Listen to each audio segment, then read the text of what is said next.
This is part one of the visual presentation of the new novel by David Erickson, telling the story of the Murray family and their adventure traveling west to Montana in the 1840s, Montana Skies, Part 1. The year is 1845. The Murray family worked in their Kansas farm. Another day, another struggle. Thomas Murray worked the fields. His wife, Myrtle, tended to their small home. Their children, Jacob, Joseph, and little Luke, brought joy and laughter. Thomas Murray surveyed his drought-stricken Kansas farm, dragging a boot through the barren soil. The arid land was a reminder of his family's dwindling fortunes. Another winter was approaching, and Thomas worried how he would provide for his family. The promise of a good life seemed lost. I've heard whispers of a land rich and fertile, Montana, a place where dreams could grow. Oh, Thomas, can it really be true? They dreamed of a better future for their children. As he took in the harsh, windswept landscape before him, Thomas felt a flicker of hope ignite within his heart. His best friend, Jeremiah Wise, sent him a letter describing a place thousands of miles away from Kansas. His friend talked of a fruitful land in Montana. The letter's words painted a vivid picture in his mind. A paradise of golden wheat fields waving under the Montana sky promised an abundance he had never known. The decision was made. They would pack their meager belongings. Thomas could practically taste the sweet aroma of freshly harvested grains and hear the contented lowing of cows in the verdant pastures. The mention of rich, fertile earth made his heart race with anticipation, envisioning rows upon rows of crops swaying gently in the wind. Its promising words seemed to carry a melody that resonated deep within his weary soul, filling him with purpose. We will join a wagon train heading west. Montana, with its promise of fertile valleys and boundless opportunity, awaited. They were leaving behind their home, but they were taking their hope and their dreams with them. The Murray's wagon rolled into the bustling campsite as the sun hung low in the sky. Evening, Mr. Turner. Thomas called out with a wave. Luke peeked over the wagon seat shyly at the crowd of strangers. Mr. Turner walked over to meet them as the family disembarked. "Good to see you made it safely. Got a nice spot picked out for you over yonder," he said, gesturing his pipe. Thomas nodded thanks as Myrtle began unhitching the team. Just then a girl's voice called out, "Emily, wait up!" Two twin daughters scrambled past, chasing after their spotted dog. They paid the newcomers no mind. Myrtle shot Luke a smile. Go on now, don't be shy. Supper will be ready soon. Emboldened, Luke wandered toward the twins while they played with their dog. "Hi, He said quietly. One girl grinned. I'm Sarah. Want to play fetch with Daisy?" Luke's face lit up as he joined in their game. Maybe this new journey wouldn't be so bad after all. Sarah's twin Emily soon joined them in playing with the dog. Mr. Turner interrupted. "Oh, where are my manners? Come meet our other travelers." He led Thomas and Myrtle to a nearby fire. "Hattie Rowley, these are the Murrays from Kansas." A soft-spoken woman stood, offering a handshake. "Pleased to meet you. These here are my girls, Emily and Sarah. You've met, it seems," she said with a kind smile at the children. Myrtle warmed at their neighborly greeting. Her sons looked equally comfortable with the twins. It will be nice to share this journey. Thomas hoped their bond would endure the long road ahead. With open hearts, hardships might not feel so heavy. As Luke giggled at Sarah's teasing of Emily, he felt the first stirrings of adventure for what lay beyond the horizon. Friendship was the first sweet fruit plucked from their journey's planting. The families joined around the fire as dusk fell. Mr. Turner regaled them with stories of the trail's past travelers. The air crackled with anticipation. The pioneers, with hearts full of hope and eyes set on the horizon, prepared for the journey of a lifetime. Each face told a story of dreams and aspirations, of leaving behind the familiar and stepping into the unknown. The wagon train rumbled to life, a testament to determination and a relentless pursuit of a better future. The creaking of the wagons and the clatter of hooves signaled the beginning of an epic adventure. Hundreds of souls, all bound by a shared dream, head west. They are united by a common goal, a vision of prosperity and freedom that lies beyond the horizon.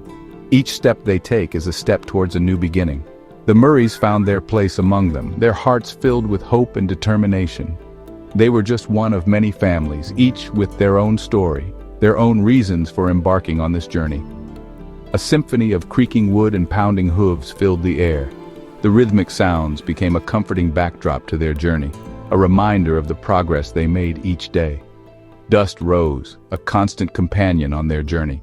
It clung to their clothes, their skin, a reminder of the rugged path they had chosen to tread. Yet, it also symbolized the trail they were blazing, the mark they were leaving on the land.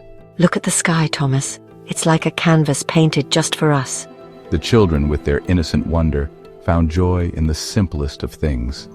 The vast sky, with its ever-changing hues, became a source of endless fascination and inspiration. Myrtle fixed her gaze westward, her eyes filled with a mix of determination and hope.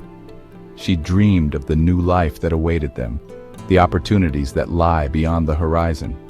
She found solace in the vastness of the sky, its endless expanse a reminder of the boundless possibilities. The sky became her confidant, her source of strength and comfort. The setting sun painted the horizon in hues of gold and crimson, a daily spectacle that never failed to inspire awe.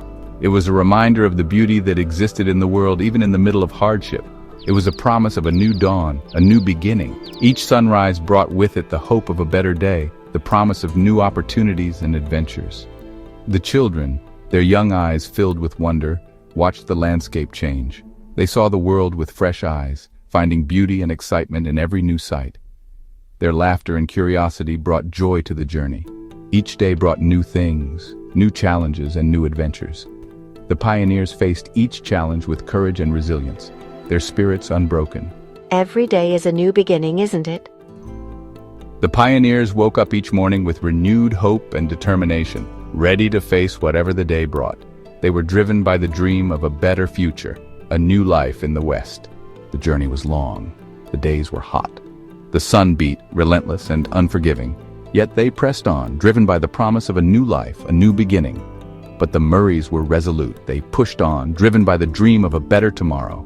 Their determination was unwavering, their spirits unbroken. They were pioneers in every sense of the word, forging a new path in the wilderness. The spirit of adventure burned brightly in their hearts. They were driven by purpose, a desire to explore and conquer the unknown.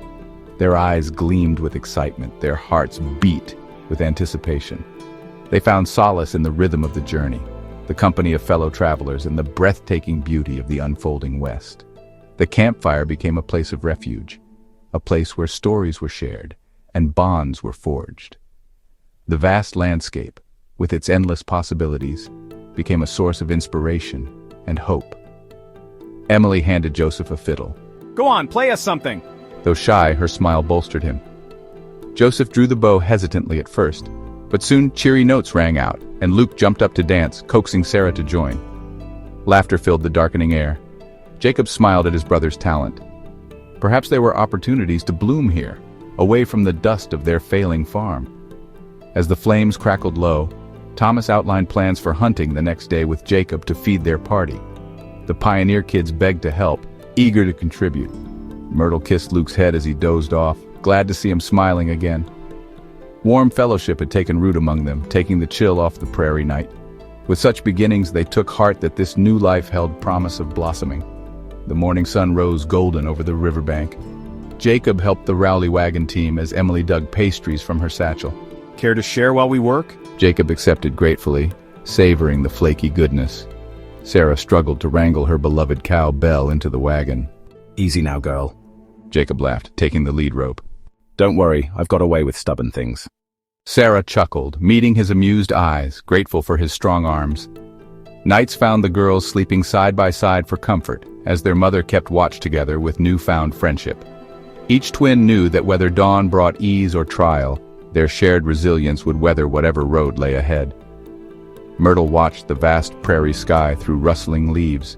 She prayed more weary souls would find refuge among their band, as the Rowleys had for her own. A rifle shot split the dark. Myrtle jumped startled, then laughed quietly at her foolish fretting. Only Thomas and Jacob celebrating a kill. She nestled closer to Hattie, beyond relieved for her boy's steady hands and true aim out on the perilous plain. Gazing heavenward through fluttering aspen, Myrtle offered thanks to God for gentle friends walking with her toward unknown destinations under the watch of night's benevolent stars. With such allies in the wide prairie places yet to roam, her heart was glad. As slumber came, Myrtle dreamed of community taking root to nourish all souls on the long road stretching under protecting skies ahead. The Oregon Trail was a harsh mistress. The sun beat down relentlessly, casting a merciless glare on the weary travelers. Each step forward felt like a battle against the elements. Dust choked the air, filling their lungs with grit. Fresh water was scarce, and every drop was a precious commodity. The parched landscape stretched endlessly, offering no respite. The landscape transformed into a sea of rolling hills and endless plains. The vastness of the prairie was both awe-inspiring and daunting. It was a reminder of the long journey still ahead. Tempers flared as the journey took its toll.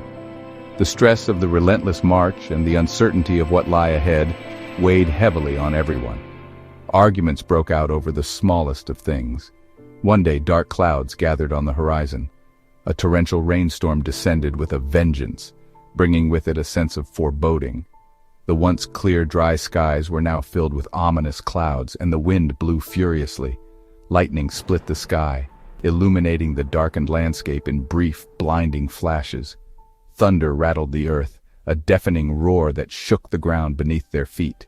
Hold on tight, everyone. The wind howled like a banshee, tearing at their makeshift shelters and threatening to rip them apart. The wagons slushed through the mud, slowing down their progress. The wagon train settlers huddled together, trying to protect their belongings and each other from the fury of the storm. The children cowered in fear as the wagon rocked precariously. Their cries were lost in the howling wind, and terror was felt. On the edge of the plains, the wagon master observed several Native Americans, their presence both intriguing and unsettling. They watched the wagon train from a distance. Their eyes were filled with curiosity and caution as they observed the settlers struggling against the elements. The Native Americans' relationship with the settlers was one of wary coexistence. There was a mutual respect, but also an underlying tension, as both groups navigated the uncertainties of this new frontier. Who are they, Pa? The child's voice was filled with innocent curiosity, a stark contrast to the harsh realities of the trail. They're watching us, son, just like we're watching them. The father's voice was calm, but there was an edge of caution. He knew the importance of understanding and respecting their neighbors. The Murrays faced each challenge with grit and determination. Every obstacle was met with a resolve to push forward, to keep moving towards their dream of a new life in the West. They learned to adapt, to rely on each other, and to find strength in their faith. In moments of doubt, they turned to prayer, seeking guidance and solace in their shared belief. The trail tested their limits. It pushed them to the brink of exhaustion, both physically and mentally. The difficult terrain and the constant challenges seemed never-ending, but it also revealed their resilience, their courage, and their unwavering belief in a brighter future. Each step forward, no matter how difficult, was a testament to their indomitable spirit and their hope for a better tomorrow. Tragedy struck. Little Luke fell ill. The once lively child, full of energy and curiosity, now lay weak and feverish. His parents, Thomas and Myrtle, were beside themselves with worry, tending to him day and night, hoping for a miracle that seemed increasingly out of reach. The prairie offered no solace, no cure for the fever that raged through his tiny body. The vast open land that once symbolized hope and new beginnings now felt like a desolate, unforgiving expanse. The stormy sky mirrored the turmoil in their hearts as they watched helplessly, unable to ease their son's suffering. Myrtle stayed by his side. She sang him lullabies and hymns. Her voice trembled with emotion. Each note was a desperate plea for his recovery. A mother's love poured into every word. She prayed that her songs could bring him some comfort, even if they couldn't bring him back to health. She prayed daily for a miracle. Her whispered prayers were filled with hope and despair, a mother's heart torn between faith and fear. Myrtle clung to the belief that somehow, someway, her son would be spared from this cruel fate. Hush, little baby, don't say a word. The familiar lullaby was a fragile thread connecting them to happier times, a reminder of the joy Luke brought into their lives. Myrtle's voice cracked as she sang. Her tears fell onto the child's fevered brow. One heart-wrenching morning, as the sun cast long shadows across the prairie, Thomas made a decision. Jacob, their oldest son, would travel to a small settlement up the trail where a traveling doctor lived. Jacob saddled one of the horses and prepared himself for travel. Myrtle and Thomas got down on their knees in their wagon. The once bustling and lively family was now enveloped in a heavy, suffocating quiet. They prayed for Joseph's journey and for their little Luke. The other families on the wagon train prayed with them. They gathered around, offering their support. In this harsh and unforgiving land, the bonds between these pioneer families were their only solace. They shared the burden of grief. Each family had faced its own trials and losses, and they understood the depth of the Murray's pain. Their shared experiences created a community of support, a fragile but vital network of empathy and compassion. They offered what little comfort they could, a hand on a shoulder, a whispered word of solace, a shared tear. These small gestures were all they had to give, but they meant everything in a moment of such sorrow. He's so sick. Is our little boy going to make it? Thomas's voice choked with desperation. His strong facade crumbled as he held his wife. They clung to each other, and they shared a prayer hourly for their son. Jacob set out on his journey in a blinding snowstorm. The family tended the best they could to the little one. The middle son, Joseph, played his fiddle in the wagon for his brother. Thomas and Myrtle's grief was heavy, one that would shape their lives and their journey. Luke seemed to be getting worse, and then he had a good day. They continued praying for Jacob's success.